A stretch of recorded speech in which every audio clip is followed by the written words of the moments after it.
this a concern of moving violations and safety or just a preconceived judgment of the up-and-coming sport?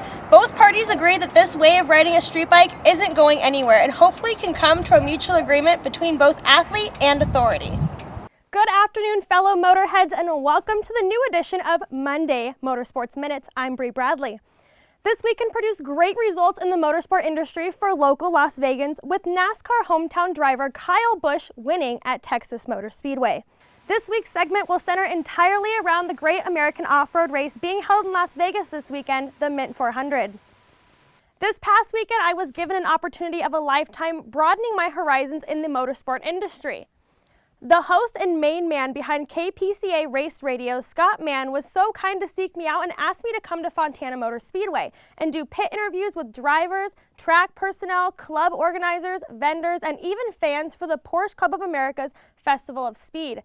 In winning the 25th NASCAR Sprint Cup Series race of his career, Kenseth, who also turned 41 on Sunday, became the third driver in the series history to win on his birthday, joining Cale Yarborough and Kyle Busch. Over spring break, I was given the opportunity to check out one of America's greatest off-road races. This race not only historical to the sport, but also to the city of Las Vegas. I'm here at Fremont East for the 2013 Mint 400. Let's take a look. In your own words, describe the Mint 400. Mint 400 is the most epic, historical race. Mint 400 is a tough race. It's all about endurance. It's fun, excitement, adrenaline pure. Mint 400 has been one of the roughest, toughest off-road races since the beginning of our time, basically. Rocky, dusty, silty, whooped out. Mint 400 is, off-road racing. It's just the most brutal desert racing there is. It is the most historical race in off-road racing. It's my favorite race. Can you compare for me how it was then and how it is now? Well, it's an entirely different format. In our day, we had 538 entries, for example. We had a whole month of pre-running. We had 100,000 spectators out there. Unfortunately, the BLM and the Forest Service and the other legislative bodies, they restricted spectators from going out on the course, and now you have to have designated spectator areas. Now, is that good or bad? It's just different.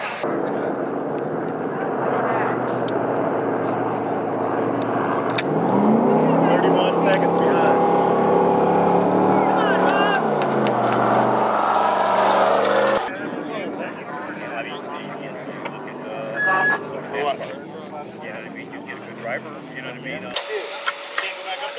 We just got a call on the radio. Mark was changing a flat tire. When he pulled up back on the track, he got hit by a trophy truck that was coming at over 100 miles an hour. Got a front flat, didn't have another spare, so he came back to our pit, changed both tires, now he's back on his way.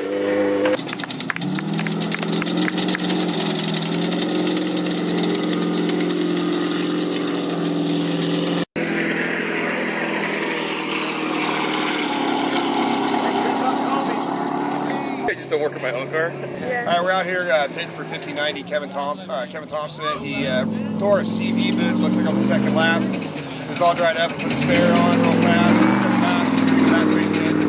He's currently about 14th on the road. We're hoping for a good finish, and we're just gonna, it's the Mint 400. You gotta just wait and make it happen. It's wonderful that they resurrected it and then it's come back to its former luster. That I like, and I'm proud of the fact that the community has embraced the race as it did in the past. Be careful what you wish for. I want to race every weekend. I want to race as much as I can, and I just ended up pulling triple duty, I guess you call it. I was here on Thursday and setting up. Friday we did practice here, got on a plane here in Las Vegas and flew down to LA Coliseum Friday night. Practiced there, qualified, flew back here Saturday morning. Did the practice, qualified, race stuff for both Pro 2 and Pro 4, and then got back on a plane and flew back down there. And so I've done a round trip between here and LA twice over this weekend, but it's great. It's what I love doing.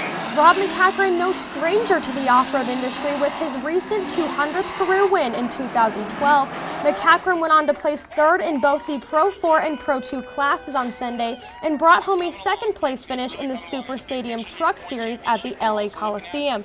Podium finishes all weekend long, an accomplishment in itself. Well, that's going to do it for today's news in the industry of speed. Thank you again to all my racing followers for your unconditional support. Motorsports Minutes will return in fall, so be sure to keep an eye out for me then.